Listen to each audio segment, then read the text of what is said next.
Y empezamos. Y el tema de esta tarde es la majestad de Dios.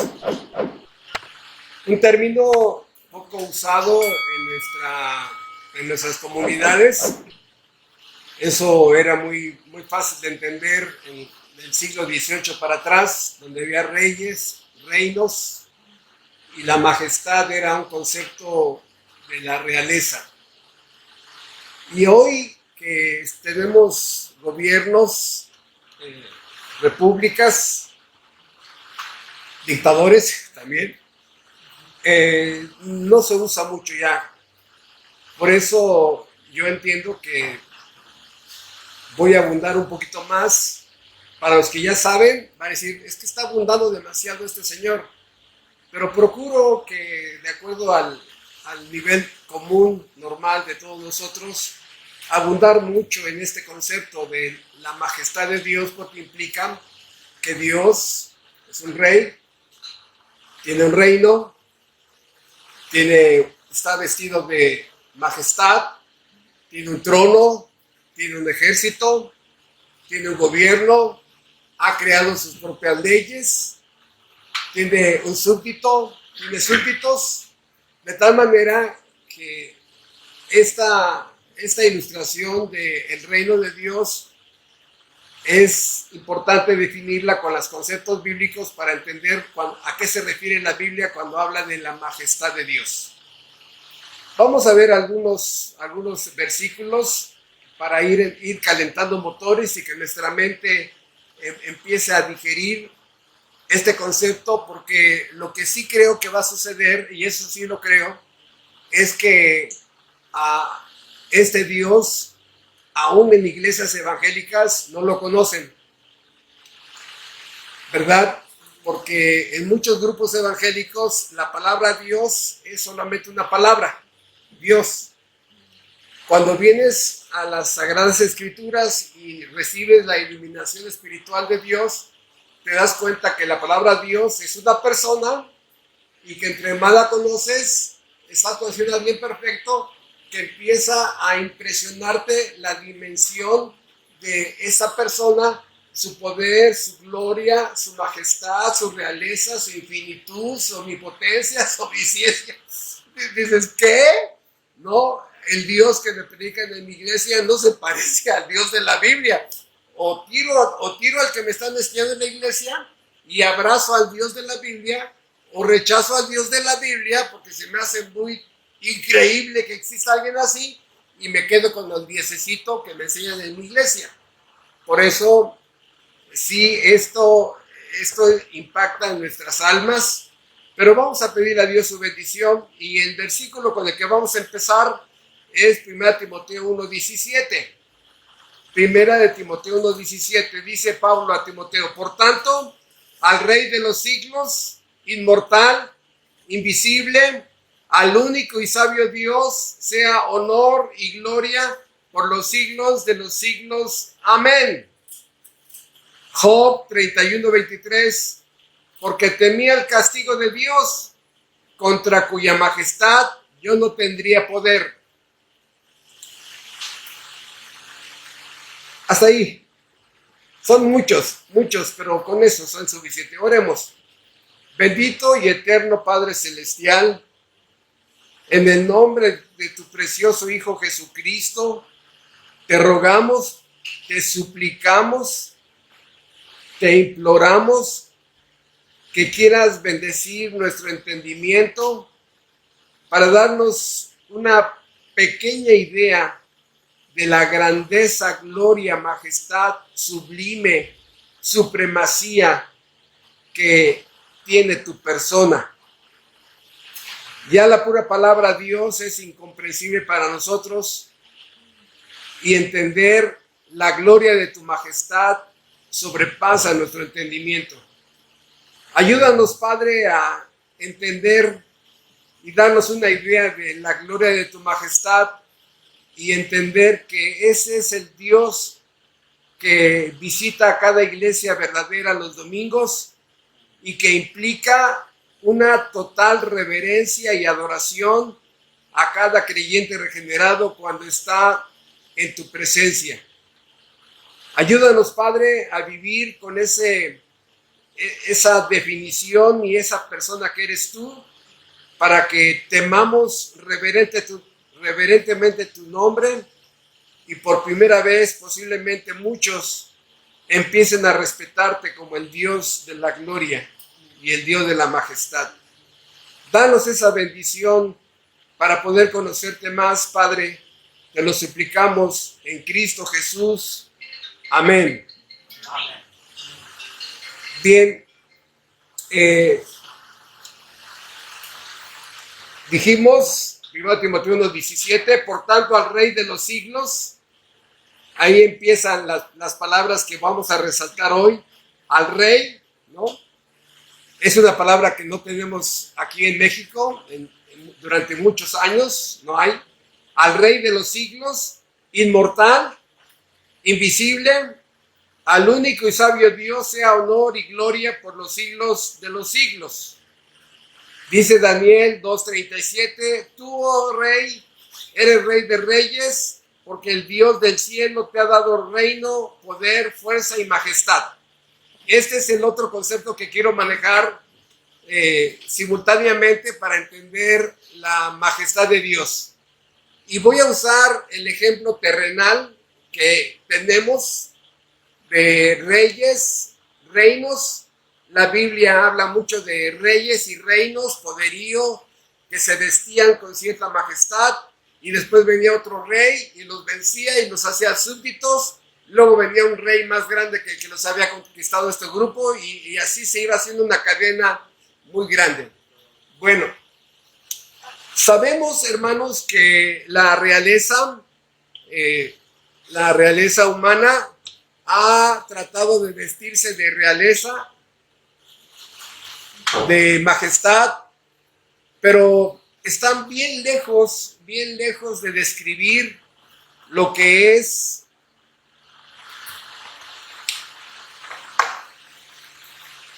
la majestad de Dios. Muy lejos. De hecho, aquí tengo un ejemplo de una persona que conoció a un hombre llamado Vladimir. En unas vacaciones se conocieron, convivieron, cenaron juntos las dos familias, y Vladimir lo invitó a su país a visitarlo. Dice, te invito a mi país con todo pagado. Y este amigo dice, sí, con mucho gusto, vamos. Y este amigo de Vladimir lo tuteaba, le hacía bromas pesadas, lo abrazaba, inclusive le puso un apodo. Y este Vladimir se lleva a este hombre a su país, y cuando llega este hombre a su país se da cuenta que vive en un palacio, era un reino, y empieza a ver cómo todos se inclinaban ante él. Dirigía un ejército, pasaba todo el ejército marchando y todos le hacían reverencia a él, ¿no? Y empezaba a darse cuenta de que esa persona no era una persona común. El ejército, la marina, la fuerza aérea, secretarios de Estado iban a su oficina, le daban informes, todos los de su gabinete lo respetaban, la riqueza que tenía, la sabiduría con la que manejaba ese país, y empezó a darse cuenta de que su persona, su personalidad, su sabiduría, sus virtudes rebasaban al hombre que él había conocido en las vacaciones.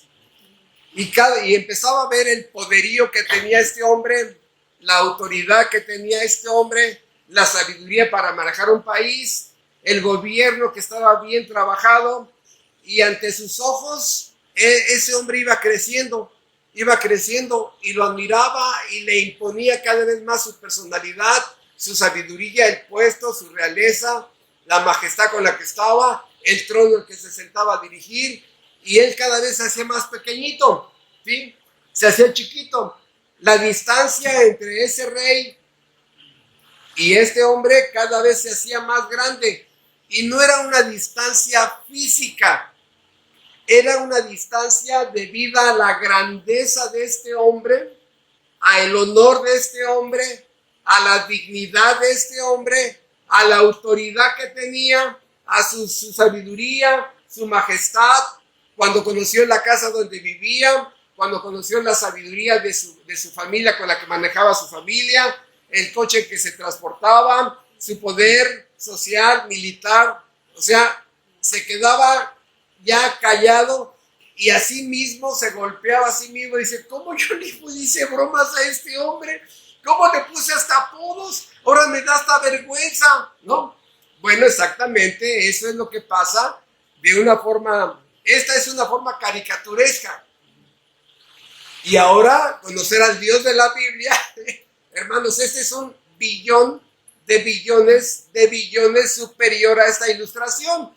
Lo que quiero decir con esta ilustración es darnos una idea de que el Dios de la Biblia sí está vestido en un trono, sí está vestido de majestad, todo el universo lo gobierna Él, todo Él está sentado en un trono de soberanía, tiene la inteligencia para manejar un universo, tiene la creatividad, la inteligencia para manejar y gobernar todo. De tal manera, hermanos, que estamos conociendo a ese Dios vestido de majestad. Comparado con los reyes humanos, hermanos, si nos damos cuenta, los reyes de España, de otros países, son caricaturas, ¿no? Para muchos de ellos, de acuerdo a la depravación humana que tú y yo ya estudiamos, esas realezas son como prisiones de oro. Tienen que estar guardando las apariencias, la aristocracia, el glamour, la elegancia. No se pueden vestir como ellos quieran, no pueden andar fodongos, no pueden transportarse en un bocho, no pueden comer frijolitos y huevitos, no. Tienen que vivir como reyes.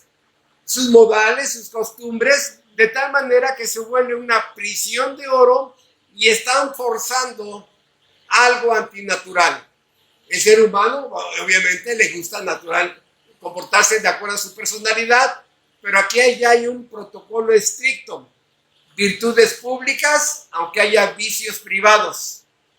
Y esas virtudes públicas es que estudia en la mejor universidad, es especialista en estrategias militares, en la academia, tiene que sacar 10 en todo, no puede reprobar nada, están llenos de actividades sociales, de ayuda a los pobres, de asociaciones de beneficencia pública, en fin, están, repito, forzando algo. Y esas actividades van arte, equitación, bibliotecas, estrategias militares, los mismos casamientos, así se van por grados, duques, príncipes, etcétera, etcétera. Una prisión social.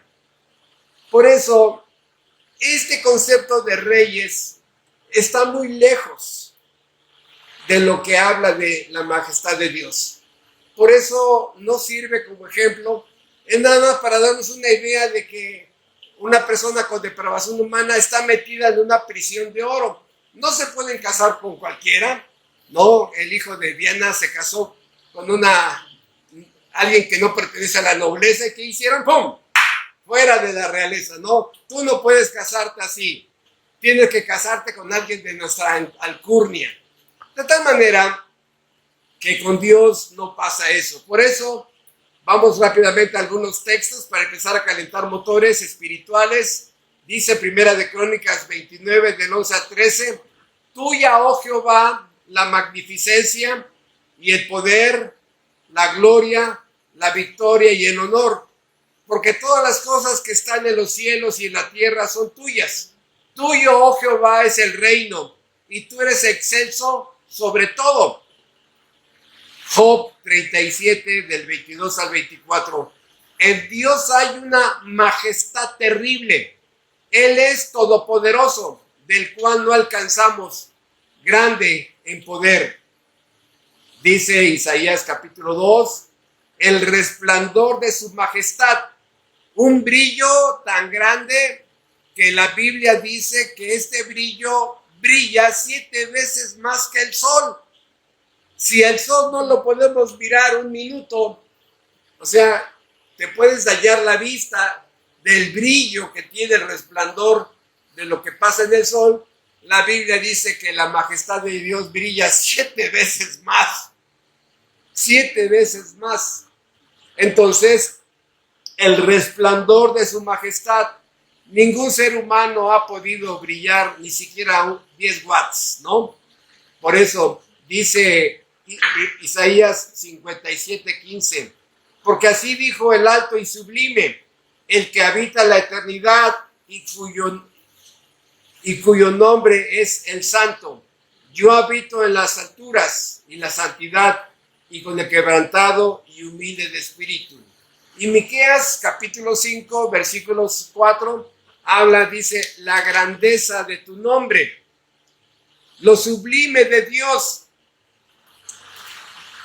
Porque aquí tenemos que hacer una pregunta para que nuestra mente vaya tratando de entender de cuál es el Dios que desciende, por decir algo, una mala palabra, que desciende en el púlpito de iglesias verdaderas, de cristianos verdaderos regenerados.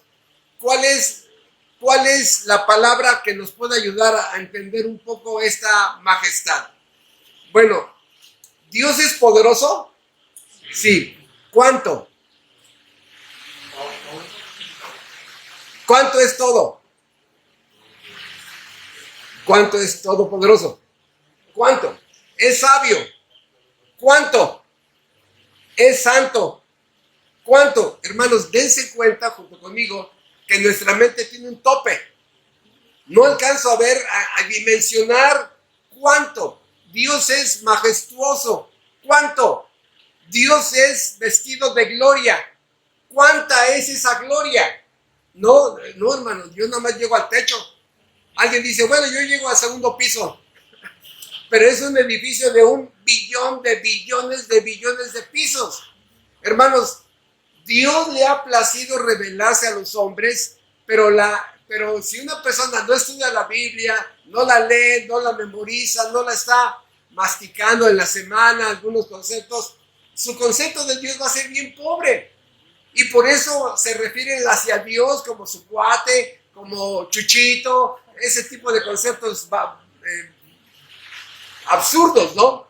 Porque no conocen al Dios de la gloria, al Dios de la majestad. A ver, ahora que vivía la reina Isabel, a ver, trátala. Oye, Chabela, ¿qué?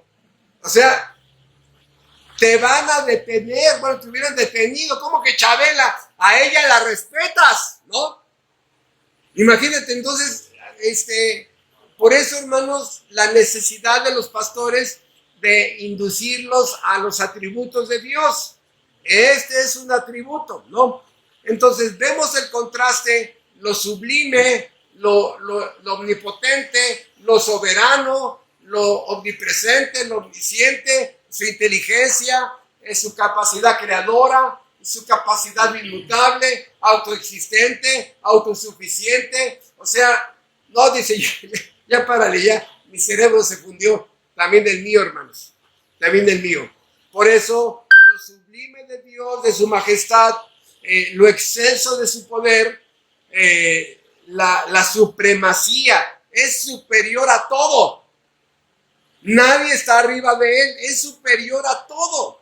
Ese es el Dios que adoramos en nuestras vidas. Ese es el Dios que se hizo hombre. Ese es el Dios que crucificaron. Ese es el Dios que te compró en la cruz de Calvario. Ese Dios decidió algún día hacerse hombre.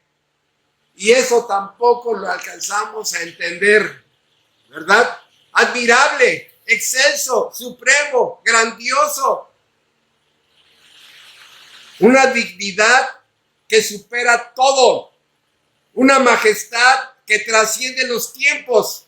Una autoridad que se manifiesta en cada rincón del universo. Una realeza que impresiona a cualquier hijo de vecino, porque estás tratando con el Rey del universo, el Rey de la gloria, el Rey de la majestad. Y por eso la importancia de explicar a nuestros discípulos, a nuestros hermanos, cuál es el Dios que predicamos. Y luego si vemos el contraste con la depravación humana, no, o sea, la gloria de un ser eterno, su realeza, su trono, contra la depravación humana, indigna, corrupta, vil, perversa. La Biblia describe al ser humano como gusano, dice Job capítulo 25, gusano. Y los hijos de los hombres, gusanos, dice la Biblia. A lo más que tú y yo podemos llegar a ser es ser gusanos bien vestidos, ¿no? Este es en contraste con el Dios de la Biblia. Gusanos. Dice Daniel 4:35, el hombre más poderoso del universo, Nabucodonosor. En ese momento no había nadie tan poderoso militar, económico y socialmente como él. Él dijo que somos menos que nada. O sea, ser nada es ser mucho.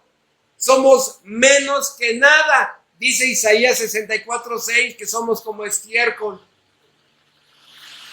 comparado con la gloria sublime del Dios de la eternidad. No, hermano, es una grandeza de atributos, es una gloria de su trono, es una gloria de su majestad, está vestido de realeza, sí, y así cada atributo lo embellece más a ese Dios, su grandeza, su dignidad suprema, sí, este reconocimiento de su grandeza, del honor, la dignidad que tiene la persona de Dios, el peso que tiene de su persona.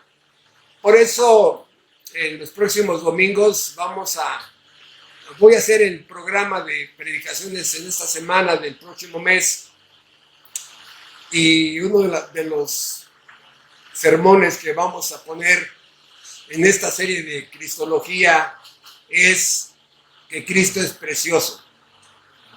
Y así como que, ¿qué? Sí, hay gente que vive la Biblia con su romanticismo.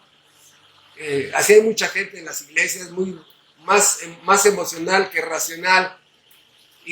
Pero la palabra precioso, hermanos, escuchen, no habla de hermosura física. No. A ver, ustedes díganme cuán precioso es un hombre con la más alta dignidad que tú conozcas, el más alto honor, la más alta inteligencia, la más alta sabiduría, la más alta integridad, la más alta honestidad, la más alta veracidad. O sea, esos atributos morales, esos atributos intelectuales, esos atributos que tiene esta persona, lo hacen hermoso. Sus valores, sus principios, su ser, lo respetable, el honor con el que vive. O sea, dices, ahora una mujer honorable, íntegra, honesta, fiel, digna. O sea, le sumamos estas virtudes y dices, qué preciosa. Y tú dices, pero está gordita. Y es lo que menos me importa. O sea, está vestida es preciosa. ¿Por qué? Porque la palabra precioso viene de la palabra precio. Precio. Y esta mujer vale el precio por todas las virtudes que tiene. Todo esto pesa en un ser humano. Y en este hombre, todo esto pesa en un ser humano. Por eso podemos ver que Cristo es precioso. Es alguien de mucho valor, de extremo valor, de supremo valor. Nadie tan precioso como Él. Por eso algún día un arminiano decía, ay, es que se me hace que Pedro estaba enamorado del Señor Jesucristo. No, hermanos, o sea, no, o sea, dices, ¿cómo es posible? No, saca tu romanticismo de la interpretación de la Biblia. Para él era el peso de sus valores, de sus atributos, de su carácter, de su naturaleza. Pesaba completamente. Él pesa lo que millones y millones y millones de personas no pesamos, hermano. Por eso, cuando empezamos a ver a esta majestad y reconocemos el valor, el honor, la dignidad que Dios tiene, ¿no?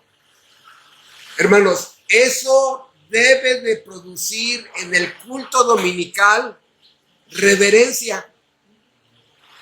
Reverencia. No estás en... Por eso les he dicho a ustedes, un culto dominical no es cualquier reunión, hermanos. No es que, parece, en algunos grupos parece Alcohólicos Anónimos que pasan a dar ahí su testimonio. No, es que yo le pegaba a mi esposa, yo era bien borracho. Hermanos, el púlpito es para la exaltación de la gloria de Dios, no hablar de ti. Yo les he dicho que cuando les pidan su testimonio digan, era pecador, ya con eso te van a saber todo. Pero hermanos, por eso, ante tanta gloria, ante tanta majestad, es importante que el pastor, los hermanos, sepan comportarse por la dignidad del Dios que los visita. Por eso,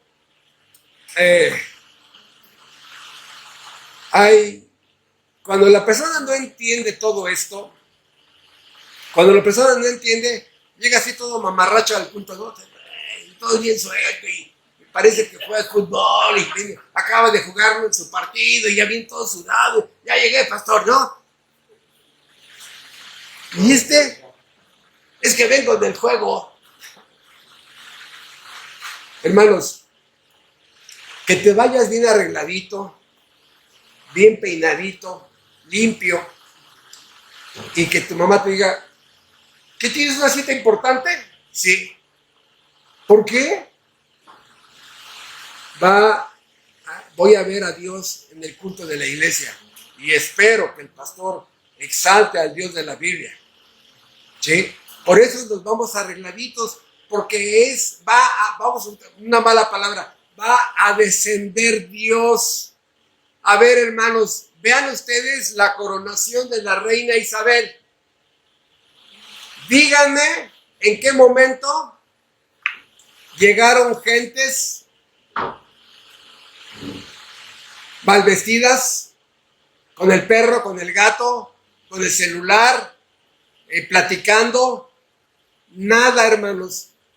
Un culto a Dios es apaga tu celular, no estés parándote al baño, entra al baño antes de ir al culto, no estés platicando, no distraigas a las personas, concéntrate nada más al frente, escucha la palabra de Dios, absórbela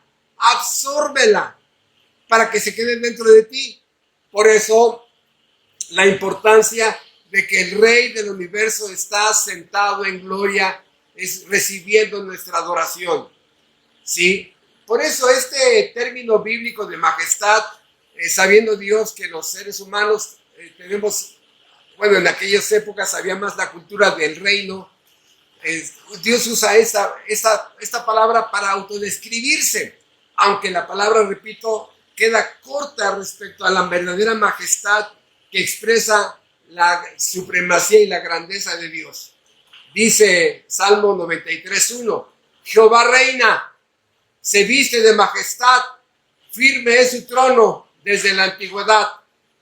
Dice el Salmo 145:5, yo meditaré en la hermosura de su gloria, de la gloria de su majestad y en tus obras maravillosas.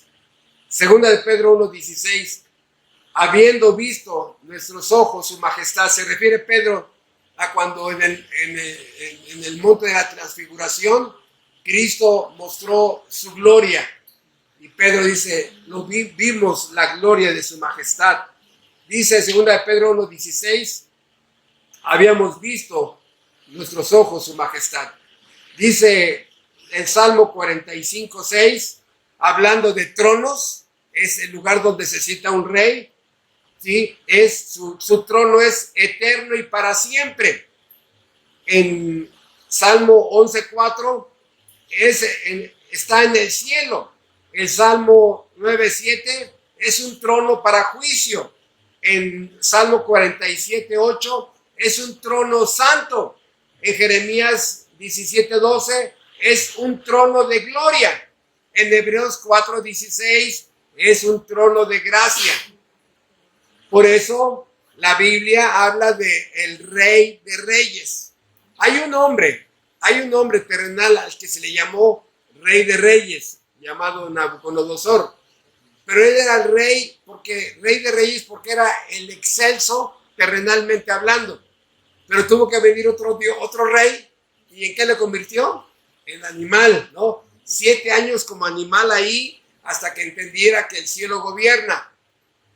Eso le pasa a todos aquellos que rechazan la soberanía de Dios, rechazan el gobierno de Dios y así les pasa. Entonces, ese Rey de Reyes terrenal tuvo que recibir el tratamiento del verdadero Rey de Reyes. Dice Hebreos 1:3 y Hebreos 8:1 que Cristo se sentó a la diestra de la majestad en las alturas, o sea, como supremo Rey. Dice, repito, la idea no es que Dios esté separado del hombre en una distancia infinita, sino la distancia entre Dios y la criatura es de un peso de la realeza, ¿no? Hay una pregunta que Dios le hace a Job, y es interesante hablar de este tema de la majestad de Dios en relación con Dios y Job. Le pregunta a Dios a Job, oye Job, ¿te obedece a ti los truenos? ¿Te obedece a ti el agua? ¿Estás atento cuando paren en el monte las cabras? ¿Tú atiendes esos partos de los animales? ¿Te obedece a ti el fuego? ¿Te obedece a ti la lava? ¿Te obedece a ti la tierra? Y Dios le dice a Job, a ver, vístete de majestad y de poder. O sea, si me aplastan como piojo, no me dolería tanto como esas preguntas, porque soy menos que nada. A ver, humano, vístete de gloria y de majestad. Qué ridículos nos veríamos, hermanos. Qué ridículos nos veríamos. A ver, dile a ver que esa mosca te obedezca. Así como las moscas obedecieron a Dios en Egipto y no entraron a la tierra de Gosén, sino se quedaron solamente en Egipto. A ver que te obedezca el trueno. A ver, trueno, cae en la esquina de la colonia fulana, en la calle Sultana. Trueno, te estoy esperando. A ver que deje de llover. Hermanos, somos tan frágiles, tan débiles, y ¿saben en qué momento nos damos cuenta de nuestra finitud? Cuando llueve bien fuerte, nos tenemos que esconder, ¿no? Y si vamos manejando, algunos se ponen la clase intermitente y dicen, ¡ay, no está! Ahora, si una lluvia te impresiona, te apaga, muestra tu dependencia de la soberanía de Dios, imagínate una tormenta. Nos hacemos más chiquitos y está granizado, está el viento bien fuerte rugiendo, y la granizada, y la lluvia, y la tormenta, y los hombres y los árboles cayéndose, y tienes miedo, los niños se ponen a llorar. Ahora, ante un huracán, más chiquitos, y ante un tsunami, más chiquitos, y ante un terremoto, más chiquito. Y dice la Biblia, voz de Dios, el trueno, es Dios hablando. No, Dios es la fuerza de lo que le llamamos nosotros la naturaleza, su poderío. ¿Cuánta fuerza tiene el Todopoderoso? ¿Cuánta es su poder? Bueno, pues, ¿cuánto poder se necesita para sostener el sistema solar, no? ¿Cuánto poder se necesita para sostener todo el universo?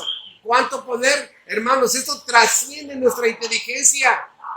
Por eso estamos enfrente de la persona más perfecta, divina y celestial del universo. Y ese es el Dios del púlpito. Ese es el Dios del cristianismo. Ese es el Dios verdadero de las Santas Escrituras. Ese es el Dios que honramos, adoramos y estamos agradecidos de que le haya placido darse a conocer.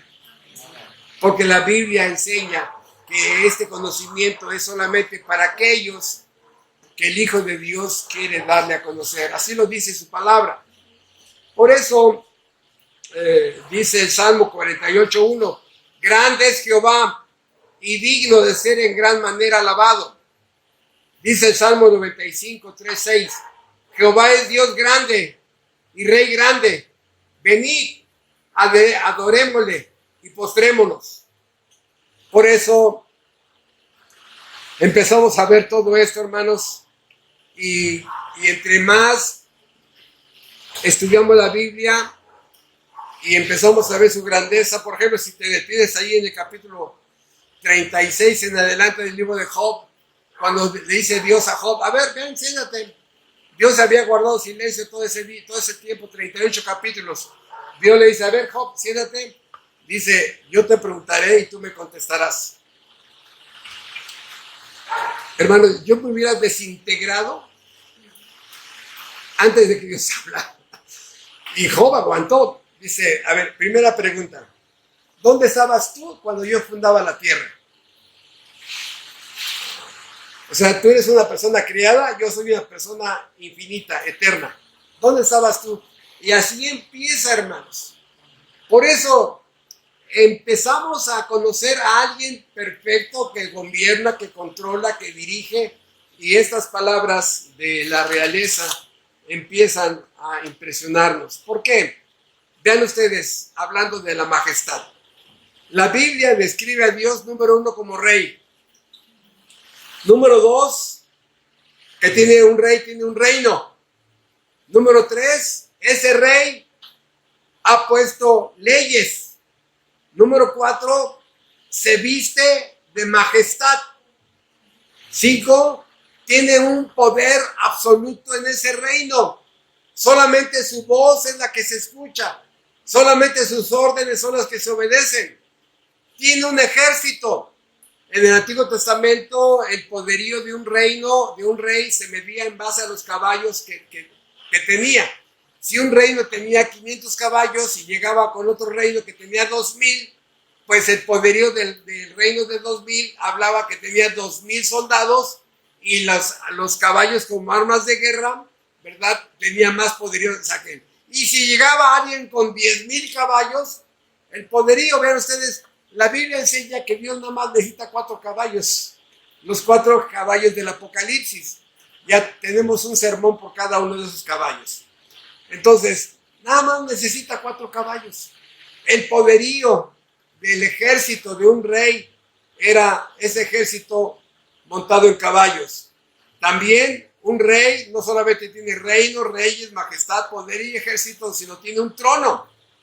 Lo que nosotros popularmente le llamamos el cuarto de control, donde Dios se sienta y empieza a dirigir, a gobernar, a controlar el bien, el mal, la reprobación, la elección, los decretos, las profecías, y desde ese trono salió la orden de que nacieras tú y naciera yo.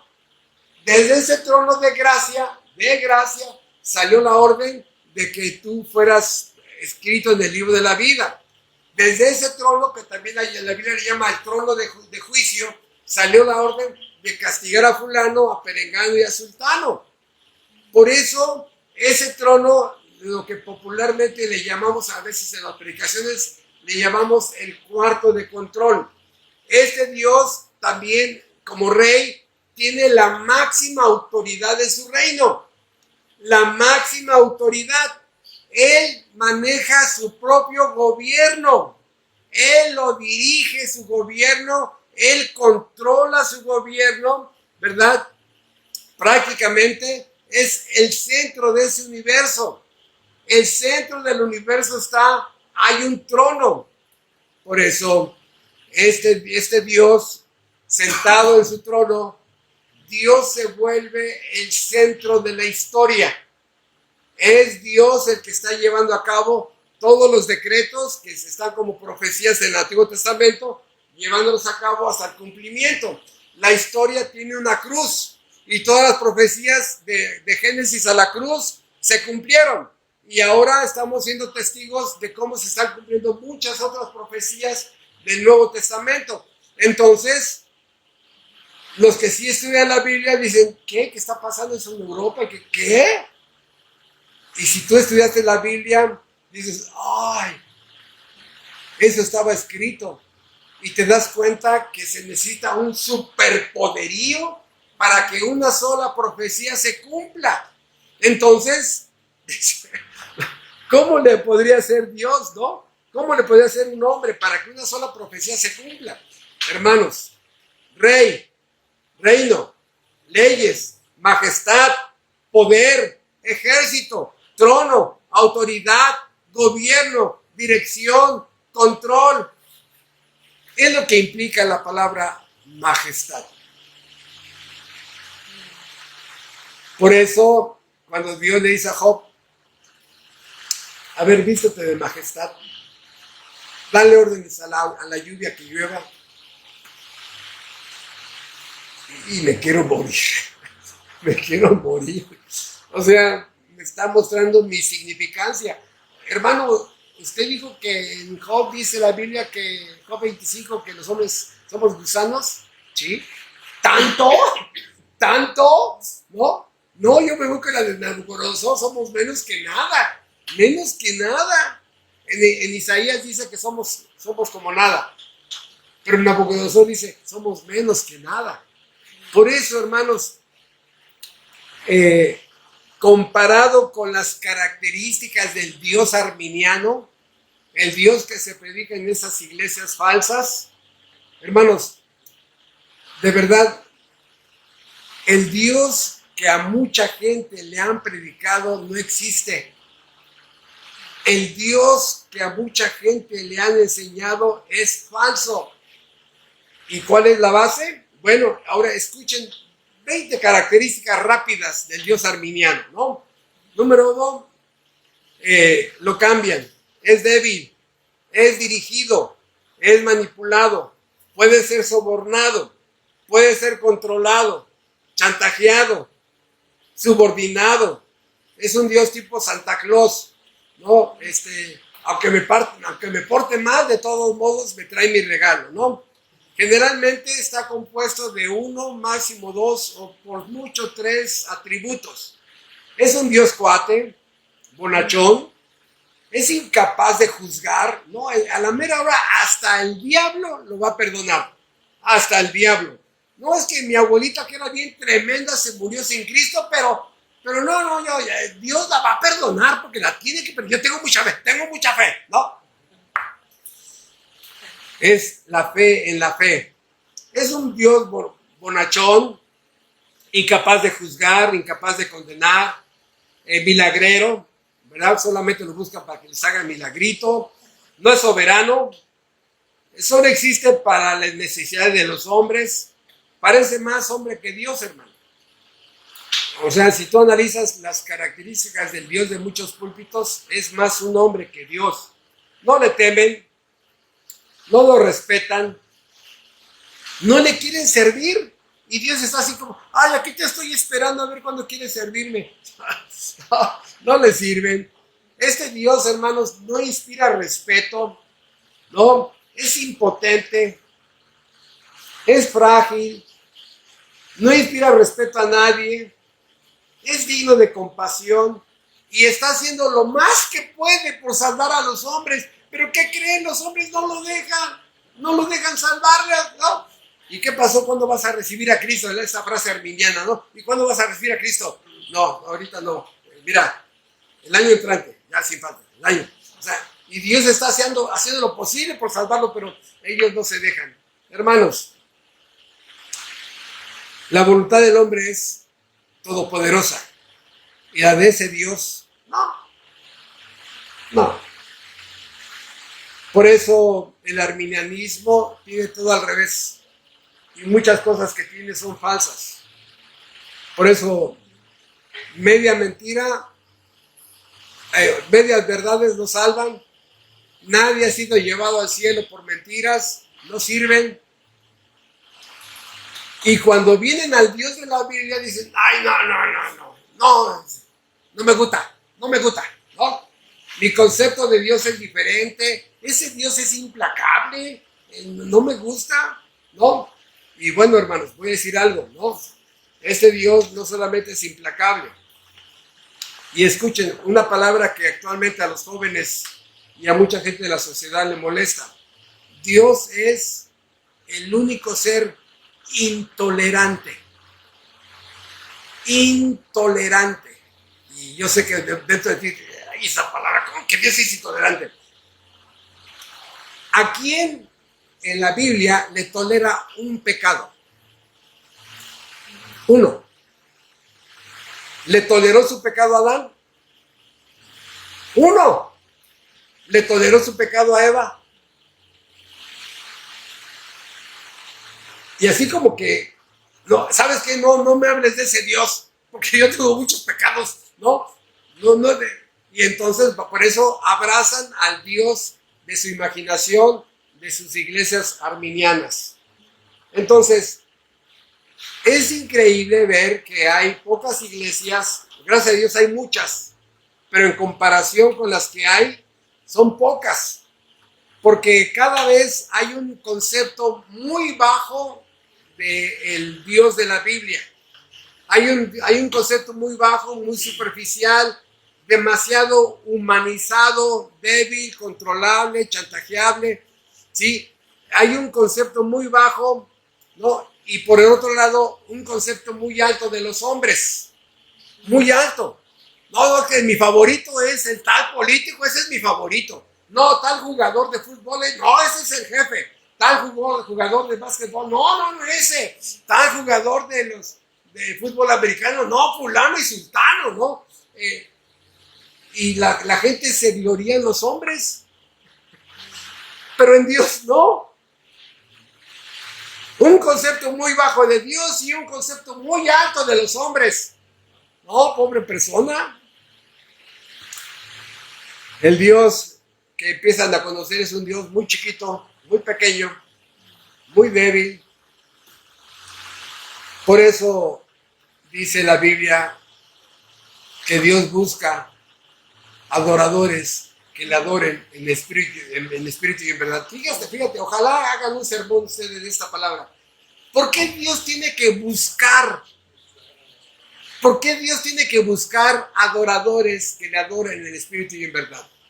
O sea, esos adoradores, según el versículo, son adoradores de su majestad. Sí, y muchos aplauden a los hombres, ¿no? Aplauden a hombres que porque es el mejor en esta área, es el mejor en aquella área, y te la pasas aplaudiendo a hombres terrenales que están vestidos de gusanos, son gusanos bien vestidos. Pero hermanos, si al Dios de la Biblia lo deshonran. Por eso, repito, irse bien vestidos, primero espiritualmente. Lleva tu corazón limpio al culto. Lleva tu mente limpia al culto. Y escucha, un corazón nuevo y una mente iluminada generalmente están en un cuerpo limpio y bien arreglado. Está todo pandroso, así todo acuachalote, y llegas y no, está el culto. Perdón, eso nos toca a los pastores de hacerlo, ¿no? Oye, hermano, pero hermano, Dios mira los corazones, hermano. Sí, pero así, a ver, llega así a tu boda. No, tu esposa te va a echar una mirada así asesina de ¿cómo vienes aquí en pants, no? Nos vamos a casar. O ve a pedir trabajo así todo cuachalote. Hermanos, cada lugar tiene una forma de vestir. No vas a llegar de etiquetas si trabajas de cargador en la central de abastos. Tienes que llevarte tu ropa de cargador. No vas a llegar de etiquetas si trabajas de albañil. Cada lugar tiene su propio. Por eso, hermanos, cuando te repito, ¿y ahora qué? ¿Por qué tan elegante? No, mamá, no, papá, es que voy al culto. Y yo creo que el rey del universo le merezco mis mejores trapitos limpios.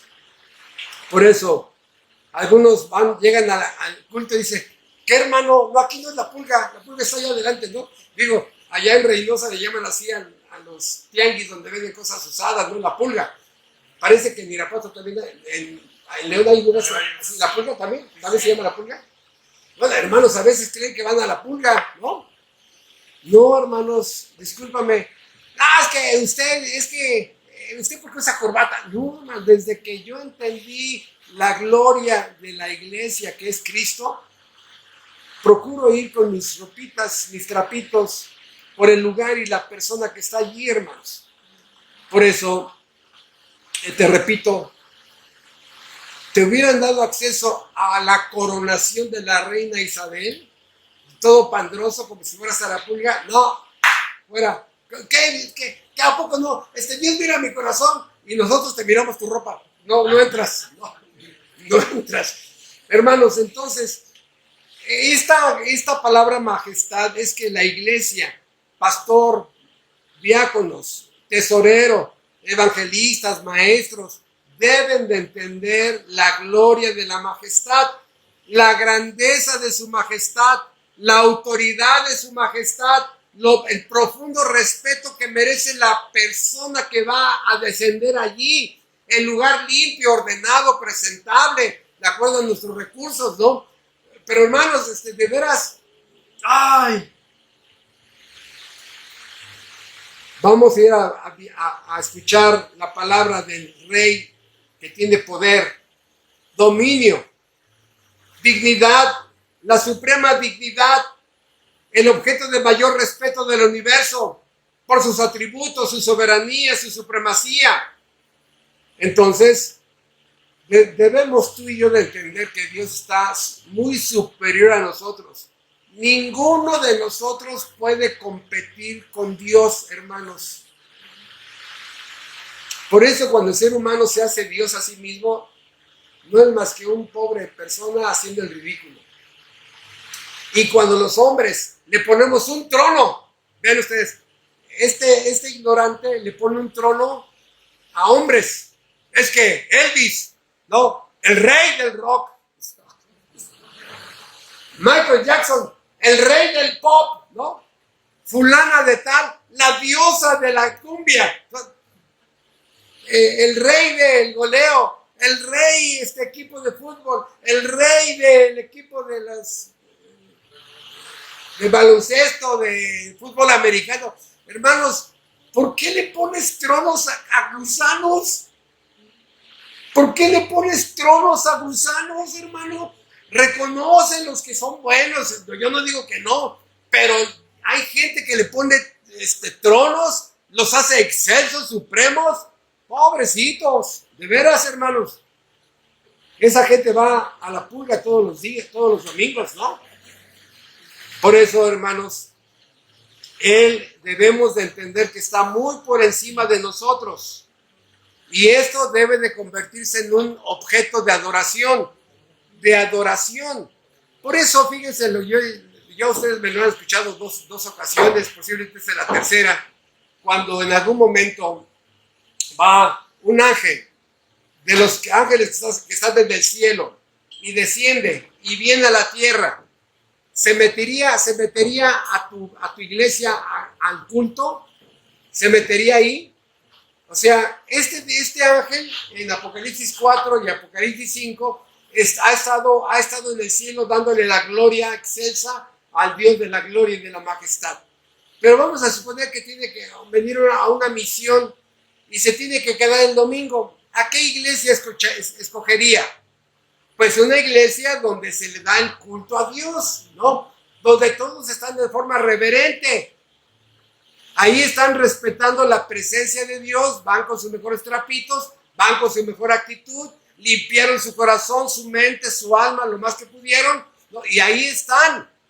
Y diría, él vea la predicación teocéntrica, el tema teocéntrico, el principio regulador, las personas todas atentas, ¿no? Le bajaron a su celular, todo. O sea, a lo mejor se queda. Dice, aquí sí respetan a mi Señor. Pero hermanos, hay grupos que están bien lejos del verdadero principio regulador. Sí, no es el tema de esta tarde, pero por eso le dicen a Cristo, mi Señor. A ver, ¿puede haber Señor o señorío sin entender la majestad. No, hermanos, no. Por eso Lucas 6:46, ¿por qué me llamáis Señor, Señor, y no hacéis lo que yo os digo? ¿Por qué me llamas amo, amo, y vives como si yo no existiera? O sea, Dios no es tu rey, su ley no es tu ley, su reino no eres ciudadano de ese reino. Por eso, cuando Dios en su misericordia nos da el nuevo nacimiento, nacemos, el nuevo hombre nace como ciudadano del reino de Dios. El viejo hombre se queda con las normas del reino del pecado. Y es el nuevo hombre que empieza a recibir la ley de su rey, su gobierno, su voluntad, su control, sus mandamientos, sus preceptos, su verdad, su iglesia, sus demandas, y el nuevo hombre se somete a ese Dios. El viejo hombre no, aborrece eso. Por eso mucha gente inconstante a la iglesia, que si va, dos no va, y si uno sí va, y así. No, hermanos. Esa persona posiblemente está en un proceso de conversión. Aún no le ha llegado la luz. Dice el Salmo 48:1, grande es Jehová y digno de ser en gran manera adorado. Entonces, cada uno de ustedes, ¿qué concepto tienen de Dios? ¿Qué conceptos tienen de Dios, no? Tu iglesia, ¿qué concepto tiene de Dios? Porque les voy a decir una cosa. Lo más importante de una iglesia no es su lugar de reunión, no es si tiene aire acondicionado, no es que la familia Richelieu y la familia Pompidou y el hermano Ricky Ricón vienen a... No, hermanos. Una de las cosas más importantes de una iglesia es qué concepto tienen de Dios. De aquí viene el efecto dominó de todo lo demás. ¿Qué concepto tienes de Dios en tu iglesia? Tú como jefe de familia, tú como pastor de una iglesia, ¿cuál es tu concepto de Dios? Y de allí voy a saber con quién estoy hablando. Por eso, la pregunta es, ¿cómo podemos tener un concepto correcto de la majestad de Dios? ¿Cómo podemos tener un concepto de la grandeza de Dios? Bueno, número uno, hermanos, fíjense lo que les voy a decir. Así lo dice la Biblia y se los puedo mostrar con varios textos. Mateo 11, del 25 al 26. Ábralo, por favor, porque este versículo sí son de los versículos que dices, ¿what? Mateo capítulo 11 dice, versículos del 26 en adelante. En aquel tiempo, respondiendo Jesús, dijo, te alabo, Padre, Señor del cielo y de la tierra, porque escondiste estas cosas de los hombres y de los entendidos y las revelaste a los niños. Sí, Padre, porque así te agradó.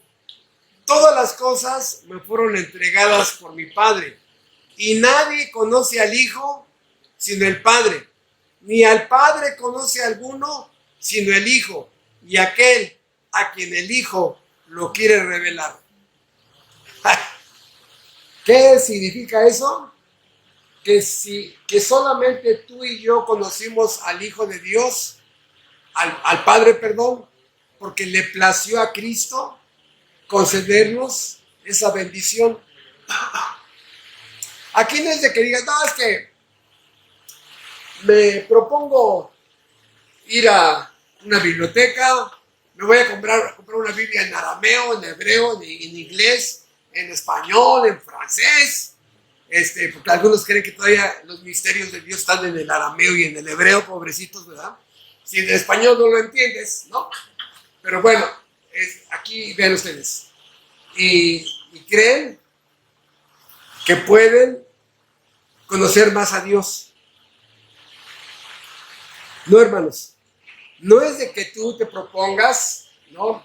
Si estudias hebreo, qué bueno. Arameo, qué bueno. Griego, también.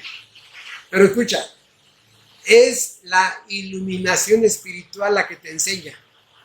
No menosprecio los idiomas, pero lo que sí he percibido es que algunos así como que hay cosas escondidas en el hebreo y en el arameo. Y hermano, la gran población no los conoce, ¿no? Dices, a ver, dile dos o tres. Ah, la primera, hermanos. La primera. Porque como ellos son los dueños de la verdad, ¿no? De la comparten. Ah, tal y tal cosa. Ah. Oye, eso ya estaba acá en el libro de Job. Ah, no, pero la otra verdad que te voy a enseñar que yo también encontré en el hebreo es tal otra verdad. Eso lo dice Isaías. Ay, hermano, pero mejor me salgo. Entonces, ¿a qué me refiero, hermanos?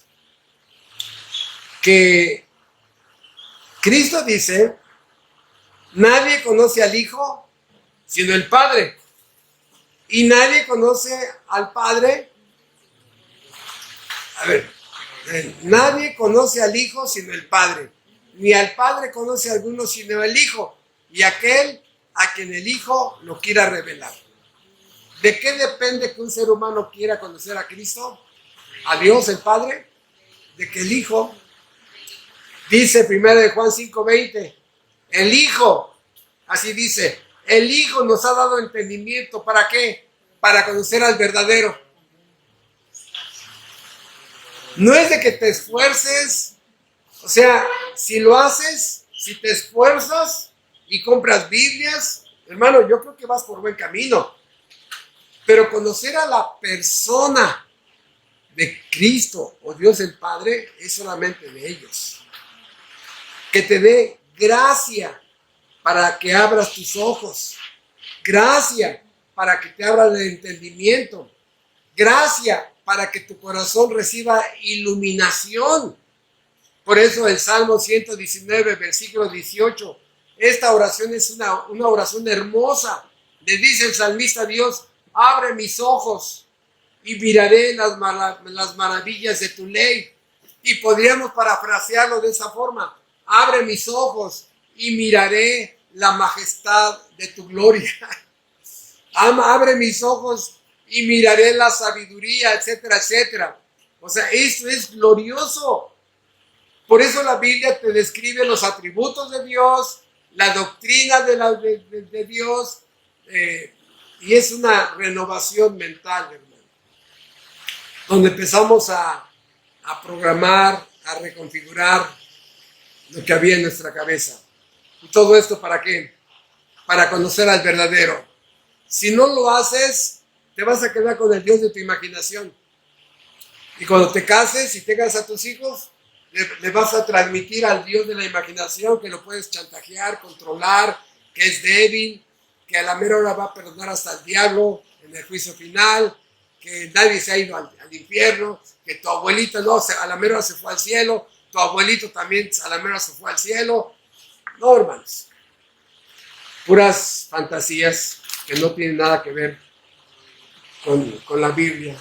Por eso, todo esto contrastado entre la depravación humana, la incapacidad humana, la indignidad humana, la corrupción humana, la perversión humana. Entonces, la pregunta es, si a Dios lo podemos conocer, ¿por qué no lo has hecho? Sabemos, yo lo he visto, hay muchos grupos inclusive evangélicos. Cuando uso la palabra evangélico hablo de grupos que estudian la Biblia pero están muy lejos de la verdad. Algunos parecen sectas, ¿no? Sistemas de pensamiento de hombres caídos, pero algunos muestran que el camino a Dios es muy espinoso, muy difícil. No, es que yo tengo estudios teológicos, es que yo fui tantos años al seminario y te puedo decir que no es fácil conocer a Dios, es muy difícil, métete 5 años a un internado, a un seminario, ve 10 años a un instituto y a lo mejor podrías en algún momento. Y la persona se queda así, no, porque lo único que hace este tipo es, yo soy superior a ti. Es ese ego, yo soy superior a ti. Yo ya te podría dar un conocimiento, pequeños saltamontes, ¿no? Así como el chino y el pequeño saltamontes, y así, oh maestro, no, no. Y se retira, ¿no? Con su despido japonés, despido chino. Hermanos, si a Dios lo podemos conocer, ¿por qué no hacerlo? ¿Qué es lo que necesitas? Ve a una iglesia verdadera, donde haya verdadero pastor, verdadero evangelio, verdaderos nacidos de nuevo, esté la verdad verdadera, el verdadero evangelio. Y si eres predestinado, ahí vas a recibir la luz que tu alma necesita para conocer la gloria de la majestad de Dios. Porque, hermanos, si a Dios lo podemos conocer, ¿por qué has perdido tanto tiempo? Pregunta, ¿tienes algo mejor que conocer? ¿Tienes a alguien mejor que servir? ¿Tienes a alguien mejor que amar? ¿Tienes a alguien mejor que obedecer? ¿Tienes a alguien a quien consagrarte más? Hermano, por eso nuestras vidas llega un momento de que carecen de propósito y de sentido. De propósito y de sentido. Pero algunos inclusive van a iglesias verdaderas. Hay un verdadero pastor, hay un verdadero evangelio, hay una verdad verdadera y siguen indiferentes, deshojando la margarita. Su mente en el culto está en otras cosas y al final ni cuenta se da que ya terminó el culto. No. Prefieren darle aplausos a los hombres en el mundo deportivo, en el mundo de las artes, en el mundo político. ¡Ah, bravo, bravo! Y a Dios, desprecio. Le dan la espalda. No son afectados positivamente por la descripción del Dios verdadero. Su corazón parece de diamante. Ese Dios no es su Dios. ¿Cómo va a ser mi Dios si me prohíbe lo que más me gusta? ¿Cómo? ¿Y mi yo? ¿Y mis derechos? ¿Y mi yo qué? ¿Qué? Otra vez, ahí vemos a un gusano, ¿no? Hermanos, ¿cómo se mirará un pajarito de esos comunes vestido de alas, de plumas de pavo real? Tú lo ves y hasta las vueltas, mira, puedes levantar las alas, ¿no? Están bien pesadas, hacen ridículo. Un cabrito vestido y con unos toros de toro de Lidia. Un gusano disfrazado, hermanos. De verdad, no quiero ser ofensivo, pero así nos vemos de ridículos cuando nuestro ego lo pongo por encima de Dios. ¿Qué es el pecado? ¿Qué es el pecado? ¿Qué es el pecado? O sea, una de las tantas definiciones es que este es Dios, esta es su autoridad, y mi yo, digo que yo digo que es mejor robar, que yo digo que es mejor adulterar, que yo digo que mi papá no merece el honor, que yo digo que es bueno codiciar. Ese es el problema, la rebelión más grande del universo. Me rebelo contra ese Dios, no me interesan sus leyes, yo tengo mis derechos, mi yo es importante, ese Dios quiere acabar conmigo. Y ustedes lo saben, hermanos, ¿qué le pasa a un hombre que termina siendo así? Por eso no es el tema, nada más lo quiero mencionar como Ya para dirigirme al final de esta primera sección. Ah, caray. Caray. Se me fue el tiempo rápido, hermanos. Perdón. No, lo dejamos para el siguiente bloque. Vamos a tomarnos unos 10 minutos de descanso. Vamos a despedirnos con una oración. Y hermanos, guarden esto. Porque me despido diciéndoles que esto es cuestión de vida o de muerte. ¡Ay, pastor! ¡Y qué bárbaro! ¿Sí? ¿Saben por qué es cuestión de vida o de muerte, hermanos? Cristo dijo, no, por favor, Juan 17:3, y esta es la vida eterna, que te conozcan a ti, al único Dios verdadero, y a Jesucristo, a quien has enviado. ¿En qué consiste la vida eterna? En conocerlo. Hermanos, si hoy es el primer día que empiezas a conocer a Dios, gloria a Dios por la salvación que está trabajando en ti, porque el Hijo quiso que conocieras al Padre y vino la iluminación espiritual y Dios está bendiciendo su palabra en tu corazón para que conozcas al Dios de la Biblia. Esta es la vida eterna, que te conozcan a ti. Y hermanos, esta serie que estamos llevando de los atributos de Dios, en forma directa, conocemos 22 atributos, pero Dios es más que sus 22 atributos. Hermanos, hay atributos de los cuales no conocemos. Dios le ha placido autorrevelarse al hombre con esta cantidad de atributos, pero hermanos, la vida eterna vamos a estar asombrados de, caray. Y yo les pongo un ejemplo. ¿A qué me refiero? Pregunta. El querubín, antes de convertirse en Satanás, los serafines, ¿conocían la ira de Dios? Hasta que pecaron y ahí en ese momento Dios hizo el infierno, dice, para los ángeles. Caray, ¿no? O sea, tenían una idea, pero en ese momento se materializó ese atributo. Hermanos, así hay atributos de los que no conocemos. Por eso, la vida eterna es conocerlo. Y desde que la gracia salvadora vino a nuestras vidas, empezó a iluminar nuestro corazón.